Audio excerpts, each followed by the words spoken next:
हाय दोस्तों, मैं साधना झा अपने YouTube चैनल स्ट्रगल एंड संघर्ष का लक्ष्य में आपका स्वागत करती हूँ।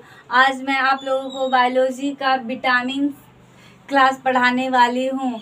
ये प्रतियोगिता परीक्षाओं में काफ़ी महत्वपूर्ण क्वेश्चन इससे आते हैं। बीपीएससी, बिहार पुलिस, बीएसएससी आवेदन जो हाल ही में आवेदन आने वाला है हाल ही में, उसमें भी आएंगे इससे क्वेश्चन। एनटीपीसी ग्रुप डी और प्रतियोगिता परीक्षाओं में इससे एक क्वेश्चन तो निश्चित रूप से ही आते हैं। चलिए फिर मैं टॉपिक्स पे आती हूँ। विटामिन की खोज 1912 में किया गया था। विटामिन की खोज जो है 1912 में हुई थी। विटामिन शब्द का प्रयोग सर्वप्रथम फंक ने किया था। फंक ने विटामिन शब्द का प्रयोग सबसे पहले किया, इसीलिए फंक को विटामिन की खोजकर्ता भी कहा जाता है। विटामिन कार्बनिक पदार्थ है। विटामिन जो है कार्बनिक पदार्थ है। विटामिन एक कार्बनिक पदार्थ है। विटामिन की हमें कम ही जरूरत पड़ती है। विटामिन उपापचयी प्रक्रिया में महत्वपूर्ण भूमिका निभाते हैं। हमारे शरीर में जो मेटाबॉलिज्म होता है, उपापचयी प्रक्रिया, उसमें विटामिन महत्वपूर्ण भूमिका निभाते हैं।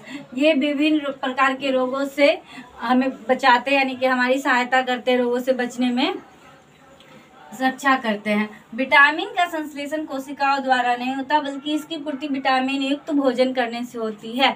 विटामिन का प्रयोग विटामिन का संश्लेषण कोशिकाओं द्वारा नहीं होता, बल्कि इसकी पूर्ति हमें विटामिन युक्त भोजन करने से होती है। परंतु विटामिन डी एवं के का संश्लेषण कोशिकाओं द्वारा होता है, यानी कि अपवाद में है विटामिन डी और के, जो कि कोशिकाओं द्वारा होता है इसका संश्लेषण। विलेयता के आधार पर विटामिन को दो भागों में बांटा गया है, यानी कि विलेयता के आधार पर विटामिन को दो भागों में बांटा गया है, यानी कि विटामिन को घुलनशीलता के आधार पर दो भागों में बांटा गया है। एक जल में घुलनशील विटामिन, दूसरा वसा में घुलनशील विटामिन। जल में घुलनशील विटामिन बी और सी को जब हम जल में घोलेंगे तो अच्छी तरह से घुल जाएगा। वसा में घुलनशील vitamin A, vitamin D, vitamin E, vitamin के, ये वसा में घुलनशील विटामिन, यानी कि इन्हें जब हम वसा में घोलेंगे तो ये अच्छे से घुल जाएंगे। ऊर्जा संबंधित vitamin B1, B2, B3, B5, B7 ये ऊर्जा युक्त विटामिन है, यानी कि इन विटामिनों से हमें ऊर्जा की पूर्ति होती है। रक्त संबंधित विटामिन B9, B12, B6 ये रक्त संबंधित, यानी कि जब हमें रक्त की कमी होती है तो B9, B12, B6 की जरूरत होती है। चलिए विटामिन की खोज के बारे में जानते हैं। विटामिन ए की खोज मैकुलर ने की। विटामिन बी की खोज भी मैकुलर ने ही की। विटामिन सी की खोज हॉलकट ने की। विटामिन डी की खोज हॉपकिंस ने की। विटामिनों के नाम चलते हैं आप। चलिए ये बहुत इंपॉर्टेंट है, इस नाम से तो क्वेश्चन निश्चित रूप से ही एग्जाम में आते हैं।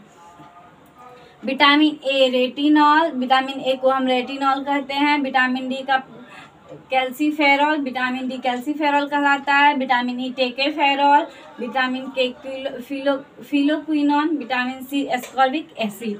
चलिए फिर से हम चारों को देखते हैं। Vitamin A retinol, vitamin D calciferol, vitamin E tocopherol, vitamin K phylloquinone, vitamin C ascorbic acid. अब बी कॉम्प्लेक्स पे आते हैं हम। बी में बहुत सारे बी के 1, 2, 3 ऐसे करके बहुत सारे हैं बी कॉम्प्लेक्स में। बी का 1 विटामिन B1 बराबर thiamine, B2 riboflavin, B3 nicotine अम्ल, नियासिन भी इसे कहते हैं, B5 पेंटेथोनिक अम्ल।